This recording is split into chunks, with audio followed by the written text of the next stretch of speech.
desain user interface itu termasuk seni. Ya. Seni tapi yang juga ada teknikal. Ya. Oke, secara prinsip ini, user interface design principle must take account of the need. Ya. Ya.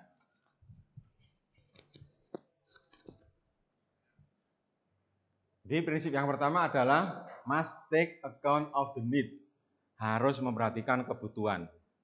Memperhatikan kebutuhan dari user. User butuhnya apa? Ya. Experience.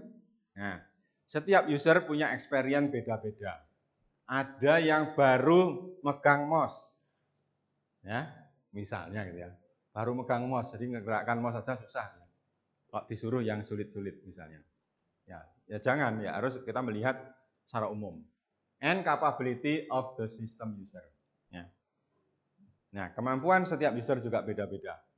Contoh kemampuannya beda-beda, Pak. Ya, ada yang bisa mengenali warna dengan baik, ada yang warna biasa-biasa, ada yang buta warna sebagian, ya kan? Nah, kecuali kalau program Anda itu untuk yang khusus, enggak apa-apa. Tapi kalau memang untuk umum, ya harus memperhatikan, termasuk memilih warna pun harus memperhatikan. Jangan sampai yang menyulitkan user, ya. Jangan, karena apa? Capability, kemampuannya itu juga beda. Designer should be aware of people, physical, and mental limitation. Nah, jadi misalnya daya ingat orang beda-beda. Seperti saya tambah lama, tambah tua, mulai ingatannya berkurang. Ya, enggak bisa-bisa mungkin lupa ingatan. Ya. Zaman dulu pas SMA saya disuruh bedek-bedekan gitu ya. Menghafalkan 12 angka berturutan. Bisa. Ya. Jadi misalnya gini. Saya berdiri gini, terus teman saya ngomong, misalnya satu berapa ini misalnya ya. Tapi ini random. Ya, saya bisa mengulang lagi. Nah, kalau sekarang ya udah beda. Ya paling hanya sampai beberapa udah lainnya udah lupa atau malah buyar semua, ya. Ini contohnya. Jadi ada mental limitation ataupun physical limitation. Ya, selain misalkan aja untuk gerak-gerakkan gini, mata juga tambah kabur ya. Kalau saya kan mendekati 60, jadi ya mulai apa? Misalnya laptop itu saya setel hurufnya gede-gede. Ya. HP hurufnya ya gede-gede, ya. Ya kalau zaman dulu masih bisa, ya. Ya walaupun sebenarnya saya masih belum terlalu plus ini belum. Ya masih bisa lihat gini. Masih bisa baca. HP masih bisa. Tapi apa? Ya sudah mulai kan berkurang. Nah, jadi ini adalah ada limitation baik fisikal maupun mental. Jangan digebyah-uyah, jangan disamakan, disamaratakan semuanya bisa seperti Anda, ya. Jangan, ya. Jadi kita harus lihat ini usernya seperti apa, the need, experience, and capability. Penting sekali kita mengenal siapa yang pakai, ya, mengenal siapa yang pakai. User interface design principle underlie interface design, although not all principle are applicable. Ya, ya tentu saja berdasarkan dari apa prinsip-prinsip yang ada, ya. Oke, lanjut. Model secara umum. Nah, misalnya aja. Ini kita tekan, klik, pasti ada suatu feedback, ya. Ada suatu feedback. Ya. Apa yang diharapkan jika saklar lampu dipencet? Pasti lampunya menyala, misalnya aja kan. Lampunya nyala. Ya. Dari mana user tahu bahwa aksi yang dilakukan adalah memencet saklar? Oh, ini bentuknya saklar misalnya. Ya, saklar itu untuk dipencet misalnya. Nah, dari situ kita tahu. Apa yang terjadi jika setelah dipencet tidak ada feedback? Nah, terus feedbacknya berupa apa? Nah, ini juga perlu direncanakan. Ya. Jadi jangan sampai misalnya klik terus tahu-tahu lain gitu ya. Ternyata aksinya atau apa yang keluar lain. Ya, jangan sampai. Nggak boleh mengejutkan, nggak boleh, ya. Nah, jadi kalau secara umum user itu kan punya keterbatasan, have limitation, baik memori maupun jumlahnya, ya. Berapa lama berapa lama maupun jumlah yang diingat itu juga berbeda. Setiap orang juga beda. Ada yang bisa menghafalkan banyak dan lama ingat terus, ada yang besok udah lupa gitu ya.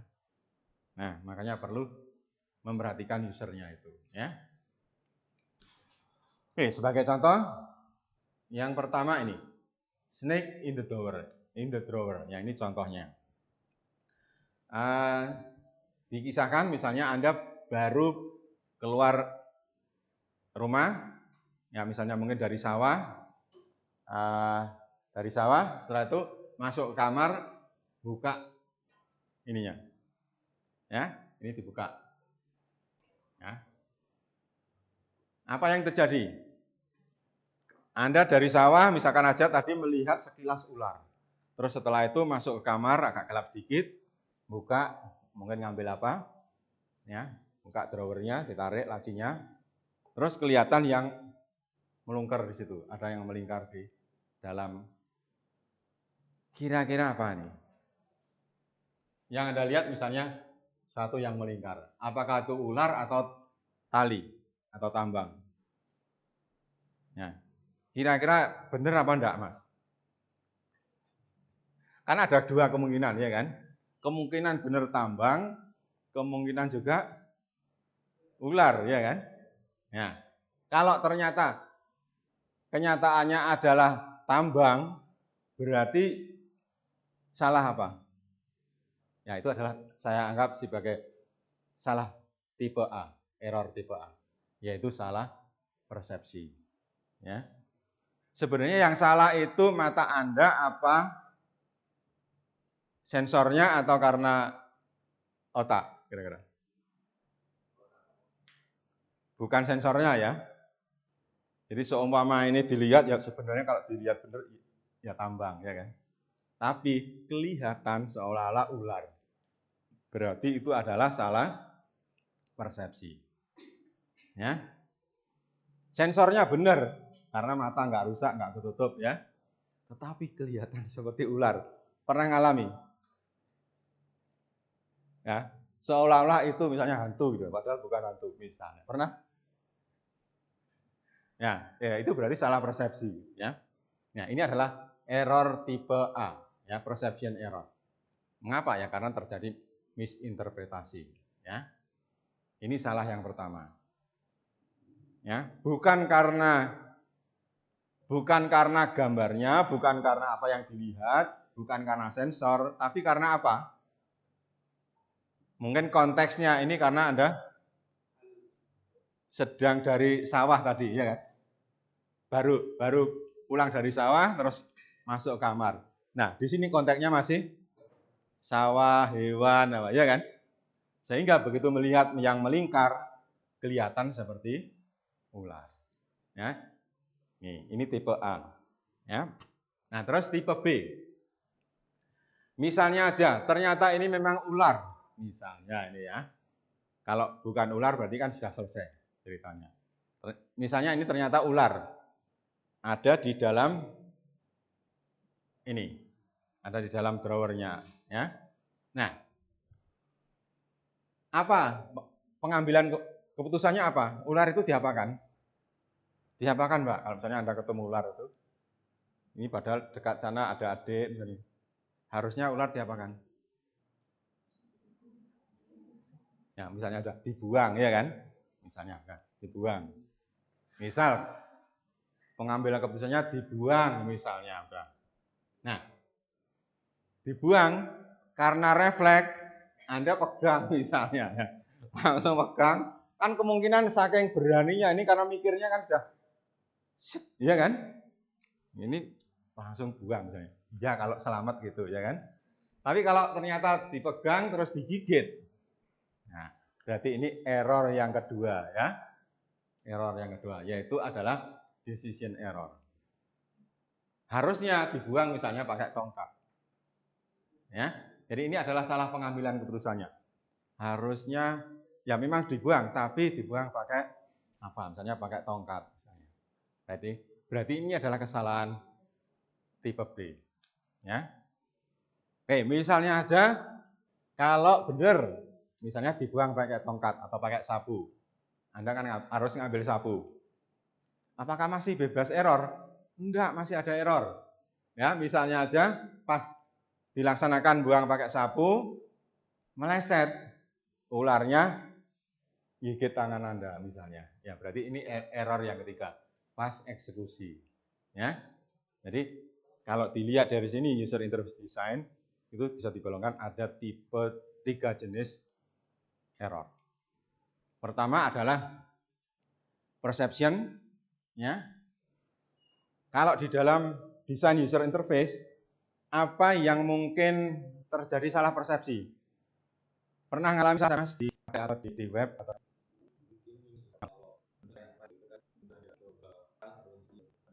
jadi sebenarnya apa gitu? Sebisa pilih ikon yang biasa. Ya. Contoh misalkan pakai apa? Nah, tapi kalau di Jepang, di Cina kan kayak misalnya. Kalau makan pakai you can eat with apa sumpit itu? Chopstick. Nah. Nah, apabila ya if we use chopstick icon for eat as an icon, nah, ya mungkin kita akan susah. Ini sebenarnya apa? Ini tanda silang atau untuk makan, ya kan?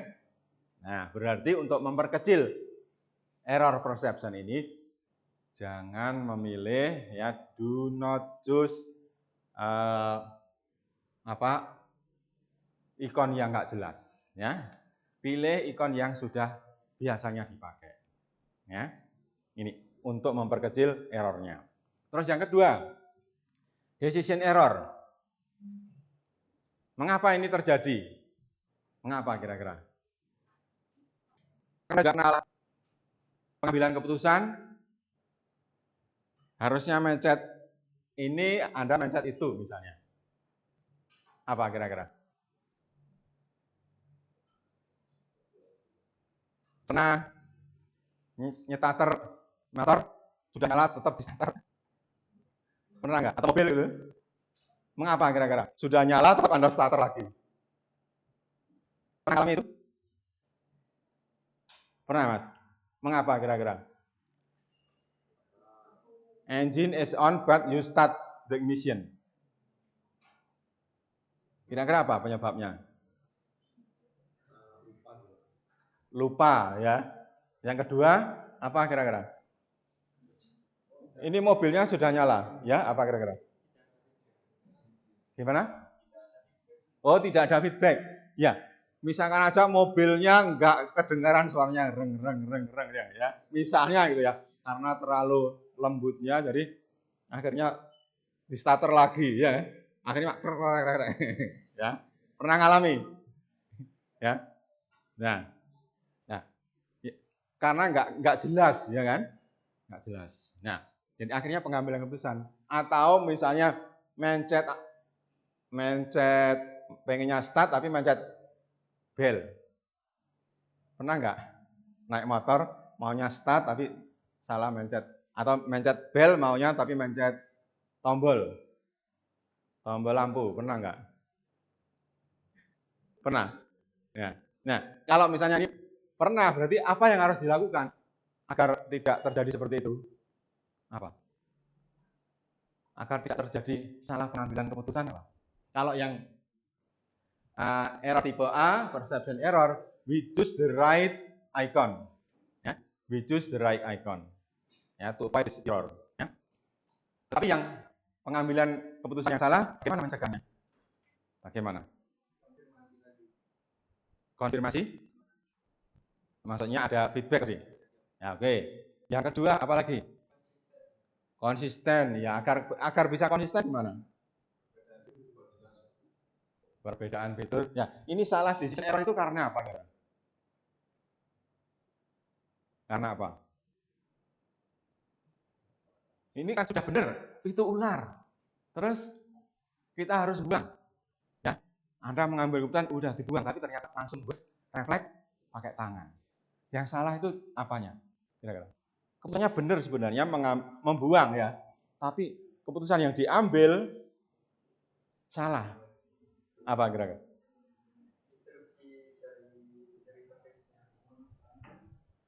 Nah, misalnya gini, Anda membuang ular dengan tangan, itu kira-kira salahnya karena apa? Ya, nah, mungkin karena nggak tahu bahaya ya, bisa jadi, ya kan? Nggak tahu bahaya, akhirnya langsung refleks dipegang, dibuang, ya kan? Nah, ini bisa dicegah dengan training, ya. Paling nggak dikasih pelatihan training bahwa kalau megang ular bahaya, jangan dipegang, misalnya gitu ya. Nah, demikian juga kalau user interface, agar jangan sampai salah pengambilan keputusan, decision error, we should have a training, ya, how to use the application, ya. Nah, terus yang ketiga, tipe error C, execution. Execution tadi apa? Membuang pakai tongkat.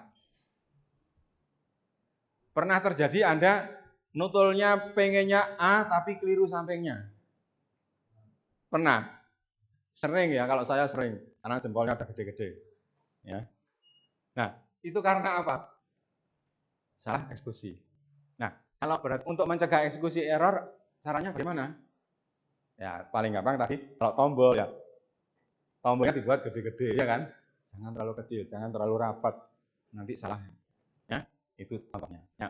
Jadi, ini adalah contoh gambaran sedikit bagaimana mencegah error pada waktu Anda merancang user interface.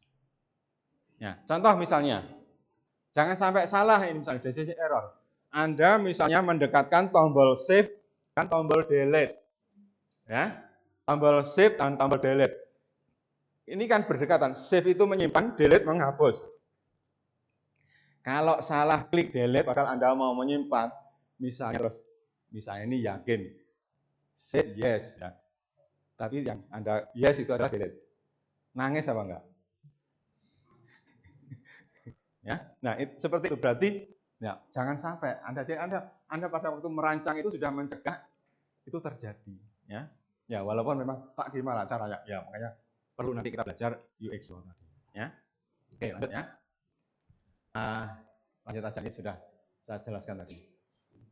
Ya, jadi kita pada waktu merancang user interface design harus memperhatikan ini, human factor in interface design. Ya, ada limited short term memory. Ya, ada juga people make mistake. Ya, karena apa? People make mistake. Jangan sampai user itu takut untuk menekan sesuatu atau mengerjakan sesuatu. Ya. Atau juga yang ketiga adalah people are different. Orang-orang itu beda. Ada yang sudah pintar, ada yang baru belajar, ada yang sudah terbiasa lumayan lama misalnya. Dan selain itu juga different preference. Ya. Ada yang suka gambar, ada yang suka teks misalnya. Nah, beda ya setiap. Nah, ini yang harus diperhatikan terkait dengan user interface, terkait dengan human factornya. Nah,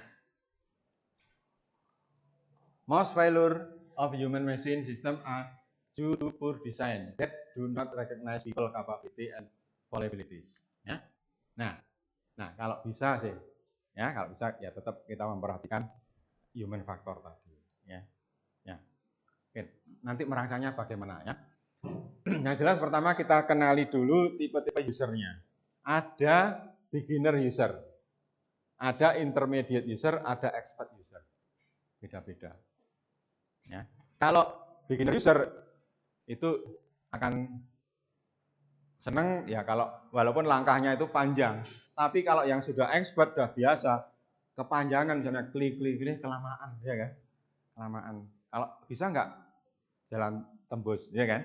Kalau misalnya aja kita baru dari ITS, mungkin aja kita muter jalan lewat pinggir-pinggir yang nggak jauh, nggak apa-apa. Tapi kalau sudah sering, mesti pengen cari jalan singkat. Misalnya dari Bundaran langsung masuk ke sini bisa nggak? Nah, misalnya ini berarti ada shortcutnya. Nah, ini biasanya yang sudah expert, yang sudah hafal, ya. Nah, jadi dan ini setiap masing-masing user ada beginner, intermediate, ada expert ini punya kemampuan beda-beda, ya. Nah, kita harus paham itu dan menyediakan semuanya kalau bisa, ya. Jadinya kan susah, Pak. Ya itu kan urusannya programmer. Anda nanti kalau misalnya mendesain, ya dan yakin memang usernya beda-beda, ya harus menyediakan seperti itu. Ya. Mengapa? Ya agar semuanya lebih produktif. Ya.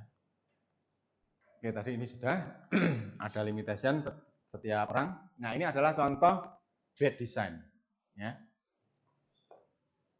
Ini contoh di kehidupan sehari-hari. Ada pintu, tulisannya pull. Ya. Pull. Kira-kira pullnya bagaimana? Ya. Nah, ini contoh. Ya, ini nyata juga. Kan ini juga nyata. Ya. Nah, ini juga nyata. Saya pernah ketemu pintu ini dulu pas sering belanja di High Tech Mall. Ya. Ada yang masih kenal High Tech Mall. Ya, ada pintu darurat itu seperti ini. Ini yang harus saya tekan itu yang mana? Yang dorong. Sebelah kiri apa sebelah kanan? Nah, saya juga pernah bingung seperti itu. Saya dorong yang kanan. Kok enggak keluar? Ya panik ya kan. Ternyata yang sebelah kiri, jadi ditarik. Ya didorong nggak mau tuh, nggak jelas. Ya. This dot not clear how to use. Ya. Avoid ya this user interface. Ya. Contoh lain, ya ini sederhana. Ini ada tulisannya fan, terus ini bisa anggap aja light, ya lamp misalnya. Tapi kalau udah dipencet, ternyata tulisannya ketutup, ya kan? Nah, ya walaupun ini sebenarnya upaya untuk kelihatan ini adalah misalnya kipas angin, fan misalnya. Terus ini lampu apa misalnya. Nah, tapi akhirnya kalau dipencet akhirnya nggak tahu, ya kan? Nah, ini contoh sederhana yang ada di sehari-hari. Ya, belum lagi itu kompor misalnya. Kompor 1, 2, 3, 4. Nah, tapi tombolnya mendatar. Jadi secara intuitif akhirnya tahu ini yang mana. Ya, akhirnya dicari semua. Ya. Nah, kalau nyala. Apalagi kalau baru pakai gitu ya. Nah sekarang bagaimana berusaha dari bad to good design. Contoh misalkan aja. Nah, ini ada yang dicoba dikumpulkan. Kalau jarang dipakai ditaruh di atas. Less frequent. Ya. Yang sering ditaruh di bawah. Yang tengah-tengah, ya ini yang dikasih warnanya beda misalnya. Ya, daripada seperti ini juga bahaya. Ini bahaya. Ya, terlalu jaraknya sama. Jadi di sini dikasih jarak misalnya. Walaupun di kenyataan ini kan ya biasa terjadi, ini kan sudah tidak mikir karena mikir teknisnya bisa dipakai itu aja ya kan. Nah, tetapi ya Anda nanti sebagai desainer, misalnya aja bisnis analis atau apa, ya harus memperhatikan ini, ya, memperhatikan hal yang sepele, ya. Karena kalau sudah diproduksi, mengubah ini kan nggak gampang ya, sudah diproduksi. Makanya desainernya ini harus sadar sejak awal, ya. Oke. What is a good interface design? Apanya? Terus sekarang bagaimana? Yang bagus bagaimana? What is a good interface design? There is no such thing. Ya, nggak ada petunjuk yang langsung bisa dipakai semua, nggak ada. Ya, kita harus belajar banyak hal. Ya, karena apa? Ini termasuk seni. Ya. This is an art. Ya. The test of quality depend on its context. Nah, terus selain itu juga the answer vary for each application. Berbeda antara jadi jawabannya bisa macam-macam, ya. Mana yang baik? Ya, macam-macam jawabannya, ya. Oke.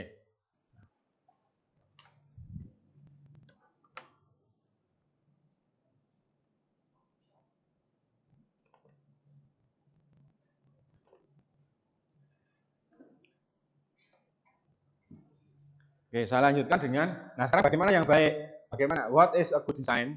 Nah, kita perlu melihat ini, law of UX. Ya. Misalnya yang pertama, Jacob's Law. Ya. Pengguna lebih sering menggunakan aplikasi lain daripada aplikasi kita, sehingga mereka mengharapkan aplikasi kita bekerja dengan cara yang sama seperti aplikasi yang sering mereka gunakan. Ya. Contohnya gimana? Jadi untuk penerapan Jacob's Law itu seperti ini. Misalnya aja, kita sering memakai itu caranya begini misalnya. Kalau membuat yang baru, jangan diubah kebiasaan tersebut. Ya, itu kira-kira artinya gampangnya seperti itu. Ya. User spend most of their time on other side. Kalau misalnya Anda merancang aplikasi jual beli, jangan membuat yang beda sama sekali dengan Topet ataupun Bukalapak misalnya. Anda merancang yang beda, tempatnya beda, ininya caranya beda. itu nanti akan membuat user itu bingung. Ya. Terus gimana? Ya, desainnya secara umum boleh niru yang lama ya. Silahkan. Tapi kan tetap mesti buat baru ya kan. Jadi jangan berbeda sama sekali. Ya. Gunakan pola dan konvensi desain yang umum dikenal. Ya. Agar mereka dapat menggunakan produk kita dengan mudah tanpa harus membaca, mempelajari yang baru. Ya. Karena mempelajari hal yang baru itu tidak menyenangkan. Ya. Mas misalnya disuruh belajar bahasa apa dengan Prancis, ya, misalnya kalau nggak tahu gunanya, kira-kira mau nggak? Ya, kalau nggak tahu ada gunanya ya mungkin agak males ya kan, berat ya, kecuali ada dorongan yang dalam yang tinggi. Ya. Jadi mempelajari hal yang baru itu berat. Makanya walaupun kurikulum sudah berubah-ubah namanya, tapi isinya mungkin tetap ya karena belajar yang baru juga nggak gampang. Ya. Jadi biasanya perubahannya ya sedikit. Ya. Jadi penerapan dari Jacobs Law ini jangan mengubah desain itu baru sama sekali kalau misalnya Anda merancang aplikasi baru tersebut. Tirulah sebagian atau pola konvensi desainnya itu dari yang lama. Jangan beda sama sekali. Orang akan bingung. Ya. Nah, jadi contoh misalkan ada menu tombol burger misalkan seperti ini kan sudah terbiasa, sudah tahu. Ya. Berada di pojok kiri atas atau kanan atas. Nah, gunanya apa? Ya, misalnya untuk setting apa, ya kan? Untuk setting. Ya. Nah, yang kedua adalah Fitts Law. Ya. Fitts Law ini adalah ini. The time to acquire a target is a function of the distance to and size of the target. Ya. Waktu yang dibutuhkan untuk mencapai target seperti tombol misalkan itu adalah targetnya tergantung pada ukuran target besar kecilnya dan jaraknya dari pengguna. Ya. Artinya apa? Semakin kecil targetnya dan semakin jauh itu nanti akan susah. Jadi misalkan aja gini, ini misalnya targetnya kecil, ya, masnya dari sini, maka ke sini itu akan mungkin kebablasan. Nah ini akan nggak berusaha lagi gitu ya. Tapi kalau targetnya gede sini, ya, itu cepat, ya kan? Nah berarti itulah maksud dari Fitts Law. Ya. Buat tombol atau elemen interaktif yang cukup besar dan letakkan di posisi yang mudah dijangkau untuk mempercepat interaksi pengguna. Nah, ini aplikasi dari Fitts Law. Ya. Contohnya ini. Contoh, misalnya ini Anda punya drop-down, klik, terus Anda milih 7. Kan jauh, ya kan? Beda kalau misalnya klik, ya menunya diklik, terus 7-nya di sini, cepat ya kan? Nah, atau dari sini ke 1, cepat. Daripada ini klik, terus misalnya ternyata yang dipilih 7, kelamaan. Ya, ini contohnya. Ya. Ya, contoh dari penerapan Fitts Law. Atau misalnya icon cuma segini, nah itu akan lebih bagus kalau ditambah tulisan. Ya, icon ditambah grafik. Akhirnya areanya menjadi luas. Jadi kalau misalnya ngeklik, di sini bisa, di sini bisa. Beda dengan ini. Ya. Ini targetnya akan lebih sempit. Ya. Ya. Nah dari sini ini sudah 2 law ya. Contoh lain ini ya. Contoh lain misalnya, klik tapi munculnya di bawah misalnya. Nah ini tidak menyusahkan. Menyusahkan. Oke, yang ketiga adalah Higgs Law. Ya, ini nanti banyak ya. Tapi saya nggak menjelaskan semuanya, tapi di ujian atau di kuis tetap saya keluarkan. Walaupun Pak itu nggak pernah dibaca, Pak. Anda baca sendiri ya. Ya. Ada, kalau di sini saya tulis 21 Higgs Law, banyak sekali. Ya. Paling tidak satu hukum, satu law, satu soal kan lumayan. Ya, makanya Anda harus ngapalkan. Ya. Paling tidak secara prinsipnya tahu, sudah pernah dibaca, tahu penerapannya. Ya. Nah, Higgs Law. Waktu yang dibutuhkan seseorang untuk membuat keputusan meningkat seiring bertambahnya jumlah atau kompleksitas pilihan yang diberikan. Pilihannya banyak. Misalnya, Mas ada ke warung. Bu, menunya apa? Soto dan rawon. Berapa lama Anda mikir? Bentar ya. Tapi kalau misalnya pilihannya ada 20. Ada soto, rawon, ayam goreng, ikan bakar. Berapa lama Anda mikirnya? Bacanya paling tidak sudah lebih lama ya kan? Belum lagi nanti mikir, enak yang ini. Enak yang ini. Ya. Paham ya? Jadi kalau pilihannya banyak, juga akan menjadi susah. Ya. Mikirnya menjadi susah. Makanya kasih pilihan yang sedikit. Kalau perlu nggak ada pilihan. Makanya apa, Bu? Ayam goreng, ya udah nggak ada pilihan. Makan. Ya. The time it takes to make a decision increase with the number and complexity of choice available. Ya, ya demikian juga. Jangan semuanya diperlihatkan, tapi adalah sebagian-sebagian. Ya. Nah, penerapannya bagaimana? Nah, contoh ini. Awalnya misalnya kita punya tombolnya gini. Ini yang harus dipencet yang mana ya? Nah, kan harus baca ya. Terlalu banyak yang dipikir. Terlalu banyak yang dipikir. Terus berusaha disederhanakan. Nah, ini kan lebih sederhana ya kan?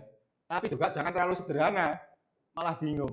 Ini yang dipencet terlalu sederhana, ini yang lain mana fungsinya ya kan? Nah, jadi tidak diartikan bahwa lebih sederhana itu lebih baik, enggak juga. Ya, karena ada apa? Batasnya. Jadi jangan terlalu sederhana seperti ini. Malah bingung ini ngapain ini ya. Nah, misalnya saja ini adalah tombol remote televisi ya. Dibuat sederhana. Oh iya, mungkin ini channel, ini suara ya, voice misalnya. Sound. Ini channelnya, ya lebih gampang. Nah, ini dicoba sederhanakan, tapi mungkin malah bingung. Ya. Power, ya, tapi yang lain bagaimana? Nah, misalnya. Jadi terlalu sederhana juga nggak baik, terlalu banyak juga nggak baik. Pasnya berapa? Tentu saja ini perlu penentuan sendiri. Ya. Oke. Yang keempat adalah Miller's Law. Rata-rata orang hanya dapat minus sekitar 7 plus minus 2 hal atau item dalam memori jangka pendek. Ya, the average person can keep only 7 plus minus 2 item in their working memory. Ya. Nah, tetapi ya jangan terus diartikan 5 sampai dengan 9 juga enggak. Ya. Maksudnya mengapa kok enggak diartikan 5 sampai dengan 9? Ya tadi ada batas minimal, ada batas maksimalnya. Ya kira-kira nanti dicari yang pasnya berapa ya. Tergantung dari tidak harus semuanya juga disembunyikan, bisa dipecah-pecah misalnya. Organize content into small chunk, ya. Pecah-pecah. Contohnya, nah misalnya, kalau kita ngafalkan angka ini susah kalau kita pecah, ya semuanya tetap kelihatan tapi dipecah-pecah. Dibuat ini akan jadi lebih gampang. 087 182 349 ya. Lebih mudah daripada ini susah ya. Jadi disusun sedemikian rupa sehingga gampang ya. Atau kalau teks misalnya, teks ini kan susah. Lebih mudah kalau dibuat yaitu misalnya oh ini bagian apa sectionnya, misalnya ini subsection. Nah ini lebih gampang ya. Oke lanjut. Yang kelima adalah Postel Law. Ya. Oh ya, ini nanti dari sekian law saya minta Anda mencoba mengkritisi your own design. Tidak usah semua ya. Saya minta pilih dari desain Anda mana yang menyalahi. Ya. Menyalahi. Jadi cukup paling tidak 2. Ya. Only 2 design, you can evaluate your design and what the law violated by your design. Ya. Tidak usah semua. Ya. You have 9 but only 2, mention only 2. Ya. Ya, evaluate your 2 design that violate law. Ya. Ya. Ya. Ya, next tugas. Ya. Ya. Evaluate your own design. Ya. Ya, dicari sampai ketemu ya. Misalnya nggak ketemu, dibuat melanggar. Kalau perlu gitu ya. Nah, pasti ada yang melanggar kan? Pasti ada yang melanggar. 21 law, masa nggak ada yang dilanggar? Ya. Kan sebelumnya juga desainnya asal ya kan? Nah, oke. Yang kelima, bersikaplah konservatif dalam apa yang Anda sampaikan, tetapi bersikaplah liberal dalam apa yang Anda terima. Nah, kira-kira apa aplikasinya? Nah, misalnya, ya walaupun ini ada plus minusnya, ya. Misalnya error, tapi tetap diproses bahaya, ya kan? Ya, tapi bisa juga cara saja. Nih, search by keyword. Anda ngetik salah-salah sedikit, tetapi terus dibetulkan. Ya, misalnya ngetik apa? Misalnya tulis huruf apa atau kata apa? Misalnya kurang 1 huruf atau 1 hurufnya salah. Nah, huruf yang itu akan dibetulkan. Ya, nah itu adalah ini. Ya, apabila yang diberikan incorrect berarti akan diberikan browser akan misalnya auto complete atau automatic conversion ya, atau misalnya aja device macam-macam tapi bisa tampil manis cantik di device yang berbeda-beda. Pak, itu berarti programnya pusing ya. Iya, urusan programmer ya. Nah, sekarang kan device-nya macam-macam ya. Yang memang programmer dirancang untuk pusing kerjakan. Nah, Anda kalau misalnya jadi desainer ya harus bisa ini ya kan, ini permintaan user misalnya ya. Permintaan user berarti kan juga ada kaitannya ya kan. Nggak mungkin terus gratisan, berarti ada harga juga ya. Jadi nggak masalah. Jadi tentu saja kalau yang merancang harga, menghitung harga, kalau misalnya Ini aplikasinya gimana? Oh, bisa diakses lewat HP maupun lewat desktop misalnya. Ya berarti harganya beda, ya kan? Karena kan mengembangkan dua hal ya. Harus memperhatikan dua hal. Ngetes di tempat yang berbeda, ya makanya harganya beda. Ya. Oke, lanjut. Jangan terus harganya sama. Yang keenam, orang cenderung memandang dan menginterpretasikan objek kompleks dalam bentuk yang paling sederhana atau paling teratur. Ya. Mendorong desainer untuk menyederhanakan tampilan termuka agar pengguna dapat dengan mudah memahami tata letak elemen yang ditampilkan. Ya. Contohnya misalnya, ini kelihatannya apa? Apakah satu yang ruwet atau yang simpel? Ya. Nah, kelihatan kan ini segitiga, ya kan? Yang menonjol malah segitiga, padahal segitiganya nggak ada. Ya. Nah, karena apa ya? Ini efek dari ini, law of fragments. People tend to perceive and interpret complex menjadi simple. Nah, sebuah logo, misalnya contoh, sebuah logo atau ikon yang sederhana seperti Apple atau Google lebih mudah diingat karena menggunakan bentuk yang sederhana dan mudah dikenal. Jadi kalau misalnya membuat logo pun jangan juga yang kompleks, karena memang ini penelitian menurut ini itu orang cenderung menyederhanakan. Ya. Nah, makanya ini gampang, gampang sekali ya, simple. Jangan membuat simbol yang terlalu kompleks. Yang ketujuh, pick and rule. Pengguna cenderung menilai pengalaman berdasarkan momen puncak, baik atau buruk, dan momen akhir, daripada berdasarkan seluruh pengalaman secara keseluruhan. Nah, biasanya seperti itu. Dilihat, ya walaupun sudah baik selama 5 tahun, tapi yang terakhir jelek, nah itu yang diingat-ingat. Itu berarti ikut hukum big and rule. Fokus pada pengalaman puncak yang sangat positif, dan pastikan pengalaman terakhir, misalnya saat menyelesaikan pembelian, juga meninggalkan kesan positif. Jadi yang terakhir itu bagus, ya akhirnya bagus semua, ya. Tapi begitu terakhir jelek, jangan diingat-ingat jeleknya. Ya. Nah, konsep ini adalah secara umum ya, pick and rule seperti ini. Ya. Oke. Penerapannya. Ya, penerapannya. Ya. Oh ini tadi ya. Nah. Yang ke-8, hukum kedekatan. Law of proximity, hukum kedekatan. Elemen-elemen yang dekat secara visual satu sama lain cenderung dianggap berhubungan atau memiliki fungsi yang sama. Ya. Nah, oleh karena itu, kelompokkan elemen-elemen yang dekat secara logis dalam tata letak yang dekat agar pengguna dapat memahami struktur dengan mudah. Ya. Hukum kedekatan misalnya. Ini kan mengelompok, ini berarti satu, ya satu grup. Ini satu grup lagi, ini satu grup. Ya. Beda dengan ini. Kalau ini jadi satu berarti kan satu grup.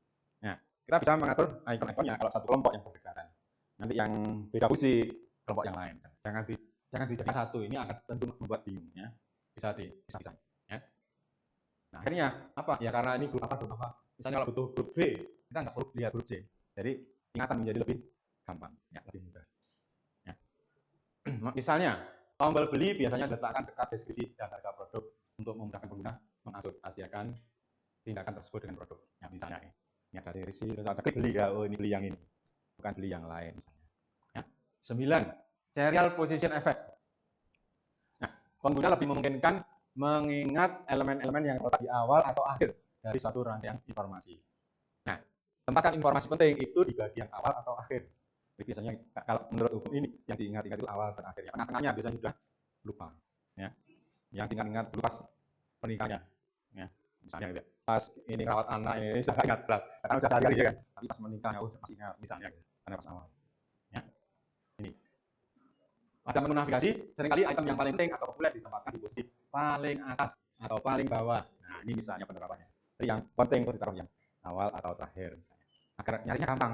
Karena yang nyari tengah-tengah susah. Pernah mendengar sindrom anak kedua? Pernah enggak? Misalnya anaknya 3, sindrom anak kedua. Apa gitu? Sindrom anak kedua. Biasanya terlalu kurang diperhatikan. Kira-kira kok bisa seperti itu? Ada yang anak kedua enggak? Dari 3 bersaudara. Biasanya yang pertama sangat diperhatikan. Karena punya anak ya. Supaya ya. Setelah itu lahir anak kedua. Ya, anak kedua, yang pertama masih perlu perhatian ini. Yang kedua, ini sudah terbagi ya. Setelah itu anak ketiga, yang kedua itu jelas sekali warga. Tapi yang anak tiga kan terakhir ya, perhatikan. Jadi kalau anak kedua kira-kira mungkin alami sindrom anak kedua, jangan salahkan ayah ibunya. Ya. Jangan terus saya kok nggak diperhatikan. Ya karena itu adalah seperti ini serial position effect. Anak kedua biasanya kelupaan ngurus. Anak kedua mas, ya biasanya yang diperhatikan itu anak pertama dan terakhir. Ya. Yang tengah-tengah ya karena sudah terlalu banyak anak. Misalnya anaknya 3, anaknya 5. Yang tengah itu, ya. Nah nanti jangan sampai ini terjadi karena Anda punya anak 3, yang kedua harus diperhatikan. Karena secara itu tadi akan lupa gitu ya, ngurusi yang terlalu kecil, yang sebenarnya yang pertama karena sudah minta perhatiannya lebih lagi, ya, yang kedua biasanya jadi korban, ya, kurang perhatian, ya. Nggak tahu ini benar nggak ini. Ini caranya adalah secara statistik termasuk ini serial position effect, ya terbukti. Ya.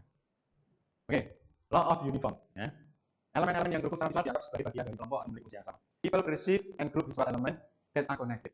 Nah, di dalam desain pramuka, elemen-elemen yang memiliki keterhubungan visual, garis, warna atau batas harus dianggap sebagai bagian dari satu kelompok. Ya, misalkan aja seperti ini. Nah, ini kan ya ini satu kelompok karena ada garis ya, klaster yang sama. Nah, makanya dibuat pada garis yang ini satu kelompok, ini instruksi satu kelompok. Ya, gunanya itu. Misal di halaman formulir, kotak teks untuk nama depan dan nama belakang biasanya ditempatkan bersama-sama dalam satu kotak atau area, menandakan bahwa keduanya terkait. Nah, misalnya, ya. Masih banyak ya. Saya nggak membaca semuanya. Ya, ada hukum kesamaan, ya, ada aesthetic usability effect, ya, ada Occam pressure. Ya, Occam pressure saya baca. Bahwa solusi paling sederhana cenderung menjadi yang terbaik. Solusi yang sederhana. Ya. Among competing hypothesis or explanation, the simplest one with the fewest assumption should be preferred. Ya. Nah, ini hindari fitur elemen yang tidak penting. Pertahankan desain yang minimalis untuk memudahkan navigasi dan interaksi pengguna. Ya. Jadi, misalnya, laman Google sangat sederhana ya kan. Sampai sekarang dipakai. Mengapa ya? Karena langsung tahu ya kalau ini untuk ngetik selesai ya. Atau baca manual bagaimana ini. Tinggal ketik ya. Nah, ini contoh yang sederhana. Nah, kalau yang nggak sederhana apa? Misalkan ini iklan. Ya. Iklan apa? Pisau atau pemotong pencukur ini singkat misalnya. Di iklan wah ini teknologi laser apa? Ya, ternyata cuma jilet ya kan. Misalnya gitu ya. Nanti nggak usah rumit-rumit misalnya. Ya ini contoh aja. Ya. Jadi avoid adding unnecessary element or complexity that make confuse user. Udah buat sederhana aja. Sederhana tapi efisien ya. Nah, Occam pressure. Duality threshold nggak sulit. Common region silakan nanti dibaca. One stop effect ini yang menonjol yang diingat ya. Jadi misalnya contohnya gini. Tombol sign up pada halaman beranda sering dibuat lebih besar dan berwarna kontras dibanding elemen lainnya untuk menarik perhatian misalnya. Sign up. Jadi kalau bingung nih mana ya yang harus diklik. Saya nggak punya login, nggak bisa login. Ternyata ada sign up. Nah, berarti kan menarik. Nah, sign up-nya itu kelihatan. Daripada sign up-nya nggak sulit dicari. Nah, ini orang yang bingung mesti nyari cari sign up selain login. Ya. Nah, kalau login kan sudah pernah punya akunnya. Yang belum pernah nggak punya akun berarti cari tombol ini. Ya kan? Makanya dikasih warna yang berbeda, highlight misalnya. Ya. Ada zigzag effect-nya. Orang lebih cenderung mengingat tugas yang belum selesai dibandingkan tugas yang sudah selesai. Pokoknya ada kejadian nggak enak nggak selesai. Nah, itu yang diingat. Yang lancar-lancar nggak ingat. Ya. Yang diingat malah yang nggak lancar. Ya. Saya kemana Jakarta nggak enak karena panas misalnya. Panas di keretanya AC-nya mati ya itu yang diingatkan terus. Padahal berkali-kali ke sana nggak mati AC-nya misal gitu ya. Biasanya pokoknya yang nggak tepat. Nah makanya kita bisa menggunakan progress bar ya. Misalnya LinkedIn menggunakan indikator progress profil kalau misalnya ada belum selesai. Nah oh ini belum lengkap ya. Oh iya misalnya tengah sini yang masih belum selesai. Jadi yang ini belum yang perlu dilanjutkan. Nah, itu lebih mudah memahaminya ya. Nah walaupun nanti yang motif sekali lagi yang kuat ya. Goal gradient effect ya. Sekilas saya baca, semakin dekat seseorang tujuan, semakin cepat mereka akan berusaha mencapainya. Ya. Desain sistem yang memberikan indikasi progres sehingga pengguna bisa melihat berapa dekat mencapai tujuan. Oh hampir selesai, misalnya aja. Anda balapan 10 kilo, setelah tahu tinggal 100 meter langsung digeber, ya kan? Nah makanya ini awalnya sudah melemah, oh tinggal sedikit, nah 100 meter. Ya, bagus. Nah itu adalah goal gradient effect. Taylor law, ya. Setiap sistem memiliki tingkat kompleksitas yang dapat dikurangi. Nah, kompleksitas tersebut harus disimpan sistem atau dipindahkan pengguna. Bisa dibayangkan gitu ya, kalau Anda desainernya malas-malasan, maka usernya itu nanti yang nangis. Ya. Tapi kalau Anda desainernya yang mikirnya lebih lama, maka usernya senang. Gitu. Jadi ini adalah anggap seperti hukum kekekalan keruwetan. Ya. Kalau desainernya yang ruwet, usernya enak. Oh, gampang nyarinya. Tapi kalau keruwetannya itu Anda desainernya malas, merancang, maka nanti usernya yang ruwet. Ya, banyak yang ruwet. Ya, kira-kira. Totalnya kan sama. Ya. Nah, kalau bisa yang ruwet adalah desainer dan programmer. Sehingga nanti yang usernya gampang. Ya. Kira-kira seperti itu. Ya. Ada Parkinson Law, ada Pareto Law. Oke, ini 21. Ya, jadi saya minta Anda gunakan untuk mereview. Ya, gimana ya?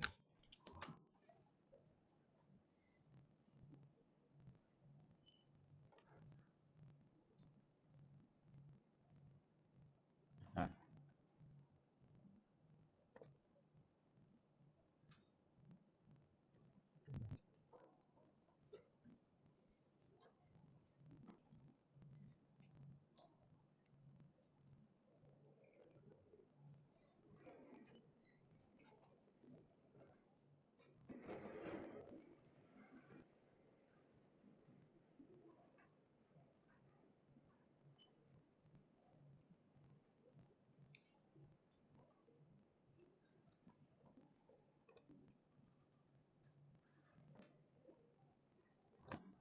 Oke, ini tugasnya.